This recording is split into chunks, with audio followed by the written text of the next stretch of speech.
पुण्यात पुढच्या आणखी एक महत्त्वाच्या बातमीकडे. प्रल्हाद जोशी यांनी शिक्षण मंत्री पदाचा पदभार स्वीकारला. नीट पेपर फुटी प्रकरणामुळे धर्मेंद्र प्रधान हे शिक्षण मंत्री पदावरून पायउतार झालेत. त्यांच्या जागी जोशी यांच्याकडे शिक्षण मंत्री पदाचा कारभार सोपवण्यात आलाय. प्रल्हाद जोशी यांच्याकडे काल केंद्रीय शिक्षण मंत्री पदाचा अतिरिक्त कारभार सोपवण्यात आलाय. प्रल्हाद जोशी यांच्याकडे शिक्षण मंत्रालयाचा कारभार सोपवण्यास मंजुरी मिळाली आहे आणि त्यानंतर आज प्रल्हाद जोशी यांनी केंद्रीय शिक्षण मंत्री पदाचा पदभार स्वीकारला.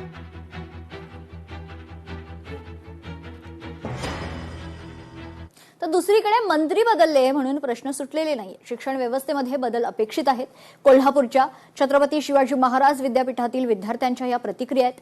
नीट पेपर फुटी प्रकरणातील दोषी व्यक्ती मोठ्या खासगी क्लासवर कारवाईची मागणी देखील विद्यार्थ्यांनी केली आहे. पाहूयात. लोकशाहीचा विजय झाला असं म्हणता येईल. जरी मंत्री जरी बदलला असला तरी प्रश्न काही बदललेला नाही. शिक्षण व्यवस्थेमध्ये सुधारणा होणं गरजेचं आहे. पेपरफुटीमधले मुख्य आरोपी हे प्रायव्हेट क्लासेस, खासगी क्लासेसमधले खूप मोठे नामवंत लोक आहेत, तर त्यांच्यावर सक्त कारवाई केली पाहिजे. इथून पुढे पेपरफुटीसारख्या घटना घडणार नाहीत याची खबरदारी सरकारने घेतली पाहिजे. लोकशाहीचा विजय झाला असं म्हणता येईल. जरी धर्मेंद्र प्रधान यांच्या राजीनाम्यावर शेतकरी कामगार पक्ष समाधानी आहे अशी प्रतिक्रिया राज्य प्रवक्त्या चित्रलेखा पाटील यांनी दिली. हा तर लोकशाहीचा विजय आहे असं देखील पाटील म्हणाल्या.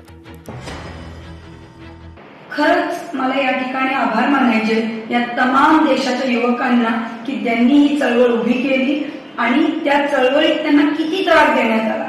म्हणजे त्यांना मारलं, त्यांना आमच्या विद्यार्थी संघटनेच्या अध्यक्षाला जवळजवळ 13-14 तास पोलिसनी बेकायदेशीर डिटेन्शन मध्ये ठेवलं, घरातनं उचलून नेलं. अशा वेळी सुद्धा सगळे विद्यार्थी पेशंट राहिले आणि स्वतःची मागणी पूर्ण करून घेतली. मला सार्थ अभिमान या पुढच्या भारताचा.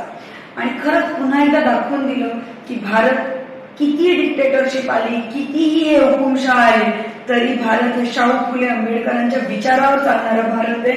आणि इथली लोकशाही कधी मरू शकत नाही जोपर्यंत आपली सारखी जनता एकत्र आहे. बहुजन हिताय बहुजन सुखाय या मंत्राला तुम्ही संपवायला लागलेत अशी टीका नाना पटोले यांनी सरकारवर केली. विद्यार्थ्यांसाठी भंडाऱ्याच्या लाखणीत काँग्रेसकडून कॅन्डल मार्चचं आयोजन करण्यात आलं होतं.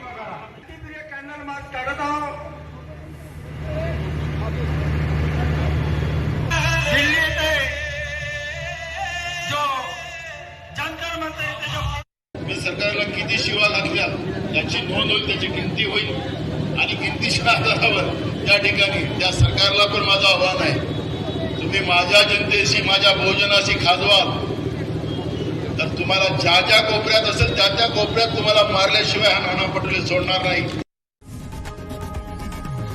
लोकशाही मराठी ऐका, पहा, जागरूक रहा.